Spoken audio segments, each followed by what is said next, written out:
হায় হায়, ওটা তো ছোট ছোট। দেখেন নদী পাড়ে এখন মানুষজন মাছ ধরার জন্য কেউ দাঁড়ায় নাই, কারণ মাছ পাওয়া যাবে না এই স্রোতে। ওরে আল্লাহ, কোথায় চলে গেছে দেখেন। হ্যাঁ ধরছে, ও ওই বড় একটা আসতেছে, বড় বড় দুইটা আইতেছে, দুইটা দুইটা।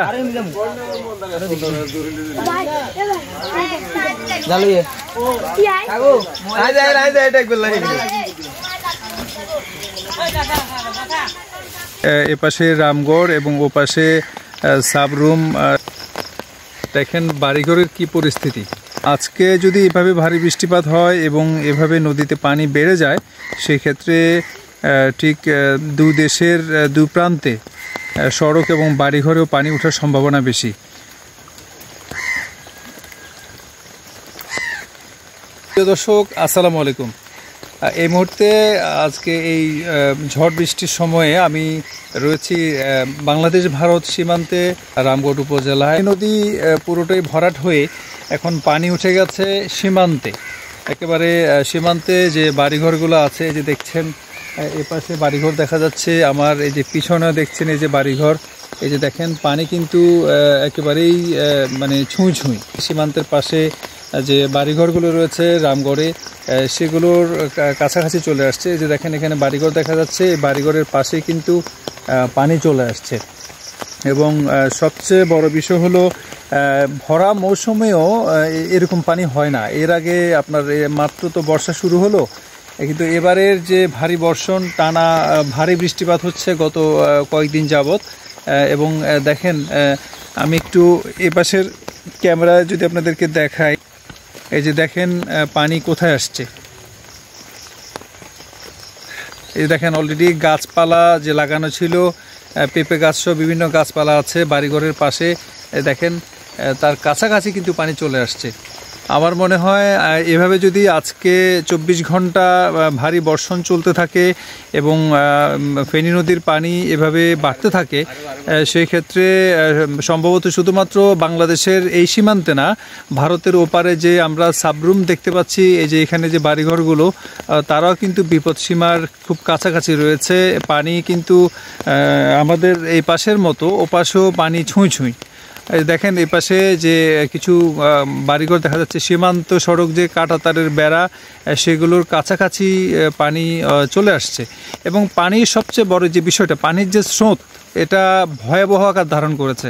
মানে বলা যায় যে যে কোনো সময় এই পানি বেড়ে গেলে সেটা যদি ঠিকভাবে এখন যে ফ্লোটা আছে, পানির স্রোতটা আছে, এটা যদি ঠিক না নামতে পারে, তা পানি যদি স্থিতি অবস্থায় চলে আসে, সেক্ষেত্রে আশেপাশের বাড়িঘরে কিন্তু পানি উঠে যেতে পারে। এবং এবারে যে চারপাশে যে বন্যার শঙ্কার কথা বলা হচ্ছে, অলরেডি আমরা জানি যে তিস্তাবাড়ের উত্তরবঙ্গের ওই পাশগুলোতে ভয়াবহ বন্যা, সিলেটে বন্যা। এবারে বন্যার কিছুটা ঝুঁকি আমরা আমাদের এই পাশগুলোতে দেখতে পাচ্ছি, খাগড়াছড়ি, রামগড়, মাটিরাঙ্গা হয়ে এপাশে ফেনী নদী, তারপর হচ্ছে ফেনী নদীর ঠিক শেষ সীমান্তে যেখানে, অর্থাৎ মাতা মুহুরী নদী, মুহুরী প্রজেক্ট যেটা আমরা বলি, সোনাগাজী উপজেলা, সে সমস্ত জায়গাগুলোতেও কিন্তু ভারী যে বর্ষণ বা পানির যে স্রোত, তাতে করে বন্যার আশঙ্কা রয়েছে এবং বন্যা হতে পারে। অর্থাৎ এই বৃষ্টি যদি আবহাওয়া অধিদপ্তর থেকে যেটা বলা হয়েছে, যদি আগামী 5 দিন টানা এভাবে বৃষ্টি হয়, তাহলে আমার মনে হয় বাংলাদেশের বেশিরভাগ যে নদ নদীর এরিয়াগুলো রয়েছে, অর্থাৎ নদী পাড়ের যে মানুষ ঘরবাড়ি রয়েছে, সেগুলো বন্যার পানিতে এবার তলিয়ে যাওয়ার সম্ভাবনা বেশি। কারণ বর্ষা মৌসুমের শুরুতে এত পানি, এভাবে থই থই করা পানি আসলে এর মধ্যে হয়নি। কিছু কিছু এলাকাতে হয়েছে, কিন্তু এবার আমরা যেটা দেখতেছি যে ফেনী নদীতে যেভাবে ভয়াবহ পানি আসছে, তাতে করে আশেপাশের মানুষজন শঙ্কিত যে তারাও এই বন্যার কবলে পড়েন কিনা।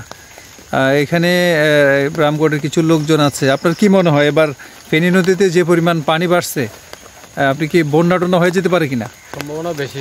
সম্ভাবনা বেশি। আপনার বাড়ি তো পাশেই।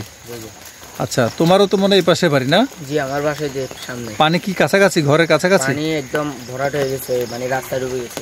রাস্তা পাশে যেটা আছে রাস্তা এটা। আচ্ছা, তো এই পাশে আমরা কিছু মানুষজন দেখতেছি, আমরা একটু দেখাই তারা কি করছে।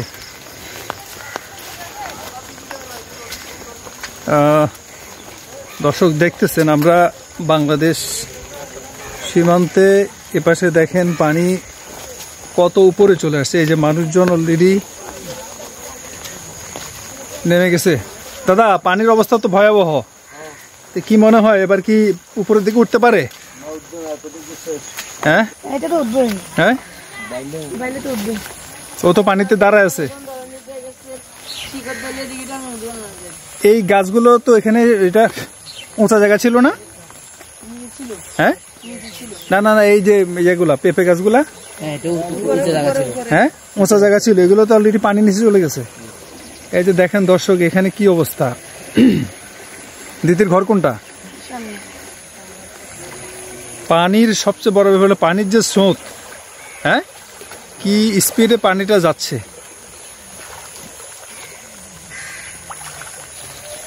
ওরা কি মাছ ধরার জন্য অপেক্ষা রয়েছে না লাকড়ির জন্য? হ্যাঁ, লাকড়ি পাওয়া গেছে, দুই একটা লাকড়ি পাইছো?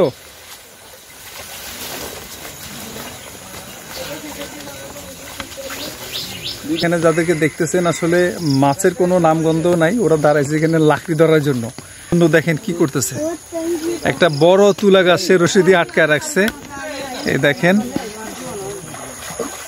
তোমার লাকড়ি যদি এখন রশি ছিঁড়ে চোরা যায় কিছু করার নাই। তুমি অনেক কষ্ট করতেছো লাকড়িটা নিয়ে, না? আর আইছে নাই একটাই? না, সামনে আরো আছে। সামনে আরো আছে? এরকম লাকড়ি কি মানে পানি বেড়ে গেলে পাওয়া যায় নাকি? হ্যাঁ, ও দেখি আজকে দিদি কোনো লাকড়ি পাই কিনা। কি আচ্ছা, মাছ টাছ কি পাওয়া যায়? মাছ পাওয়া যায় বলতে পানি বাড়লে এখানে পাওয়া যায়। হ্যাঁ, মাছ পাওয়া যায় না? পাওয়া যায় পানি কমার পরে। পানি কমার পরে জানুয়ারি।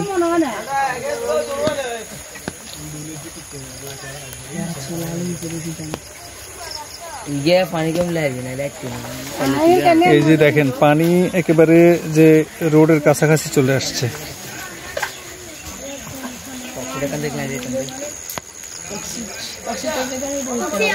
ও পাশে সাবরুপের অবস্থা একই, একদম গাছপালা দেখেন সব পানির নিচে।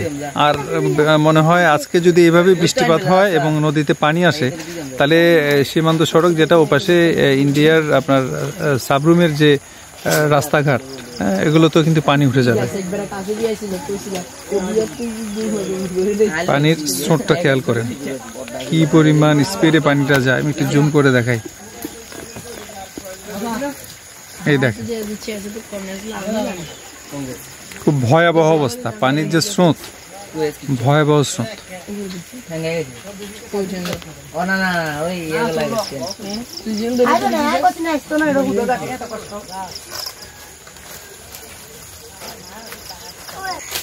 তবে স্থানীয় লোকজন যারা আছে তারা শঙ্কায় আছে, এভাবে যদি পানি বাড়তে থাকে তাহলে আশেপাশে যে বাড়িঘরগুলো আছে সীমান্তের আশেপাশে, আপনার এখানে এই যে পাশে যেগুলো দেখা যাচ্ছে দেখেন পানি কোথায়, আর এই যে রাস্তা তো অলরেডি ডুবে যাচ্ছে।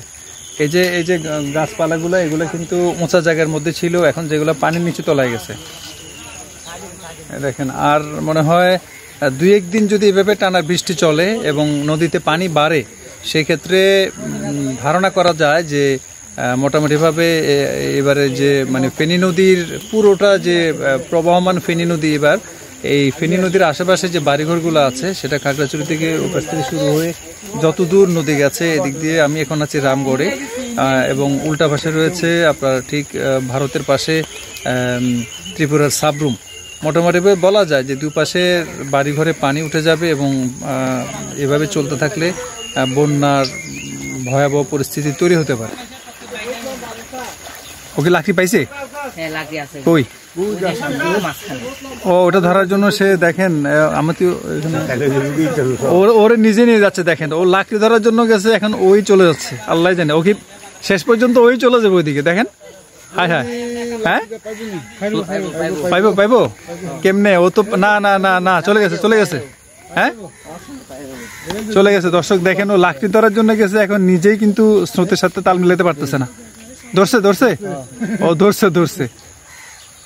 ওই দেখেন কিভাবে লাকড়িগুলো নেয় ওরা। ও হ্যাঁ, সাইডে চলে আসতেছে। ওই এই দেখেন, দেন নিতে মানে মাছ ধরার চাইতে লাকড়ি ধরার মজা আছে নাকি? মরিয়া রাখবানি হ্যাঁ? তোর গাছ কোন দিকে ধরো তুমি নামবা? আচ্ছা, ওরাও নামবে। দাও। ওই যে অনেক বড়। দেখেন নদী পাড়ে এখন মানুষজন মাছ ধরার জন্য কেউ দাঁড়ায় নাই, কারণ মাছ পাওয়া যাবে না এই স্রোতে। এখন হচ্ছে সব লাকড়ির জন্য ভিড়। ও লাকড়ি ধরবি কি? ওই তো নাই, ওই দেখা কই যেতেছে। হায় হায়, ওই দেখেন লাকড়ি ধরার জন্য পানির স্রোতে ও টিকতে পারতেছে না। ওই যে এটা কি?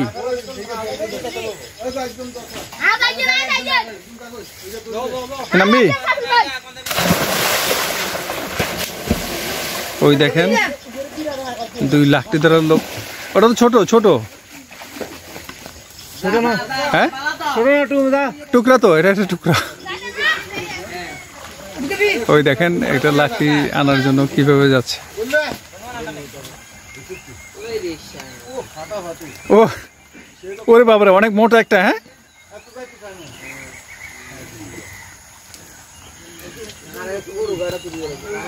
দাদা নামেন নামেন না? এই যে আরেকজন নামলো। এটা কি কাছো না? হ্যাঁ, কাঁচা কিরা? কাঁচা। সীমান্তের অর্থাৎ ফেনী নদীর দুকুলে যে ভালো যে গাছপালা আছে, সেই গাছপালাগুলো ভেঙে চুরে নিয়ে আসতেছে ফেনী নদী। নদীর যে ভাঙন আশেপাশে হচ্ছে না, ঠিক আছে, অনেক গাছপালা আছে, কিন্তু এই গাছপালাগুলো এখন ঝুঁকির মধ্যে। এই যে দেখেন এখানে যে গাছগুলো আছে, যদি এভাবে পানির স্রোত বাড়তে থাকে তাহলে গাছগুলো ভেঙে এভাবে নদীতে চলে যাবে। তো এভাবে যদি চলতে থাকে তাহলে আমার মনে হয় বন্যার একটা শঙ্কা আছে। পানি এখন যদিও নেমে যাচ্ছে, কিন্তু পানি যদি নামা বন্ধ হয়ে যায় বা নদী পরিপূর্ণ হয়ে যায়, পানি যদি না নামে, সেই ক্ষেত্রে বন্যা হয়ে যেতে পারে নাকি ভাই? আপনার কোন পাশে বাড়ি? আপনার ওইদিকে পানি আসছে? একটু উঁচা আছে না? এখানে যাদেরকে দেখছেন এরা মাছ ধরার জন্য না, আগে আসলে নদীতে পানি আসলে আমরা মাছ ধরার জন্য এভাবে জাল টাল নিয়ে দাঁড়ায় থাকতাম। আর এখন ঘটনা উল্টা, এখন নদীতে মাছ নাই, কিন্তু আছে হইলো গাছপালা। এখন মানুষজন এর জন্য জাল টাল নিয়ে দাঁড়ায় নাই, তারা রশি নিয়ে দাঁড়াইছে। কি পরিমাণ স্রোত, ফেনী নদীটাকে চেনাই যাচ্ছে না। এখন এটা মনে হচ্ছে পদ্মার একটা অংশ হয়ে গেছে। মানে পদ্মা নদী বললে ভুল হবে না, পদ্মার যে স্রোত, সেই স্রোতটা এখন ফেনী নদীতে দেখা যাচ্ছে। যে ফেনী নদীতে পানিই থাকে না, সেই ফেনী নদী এখন চেনা খুব মুশকিল।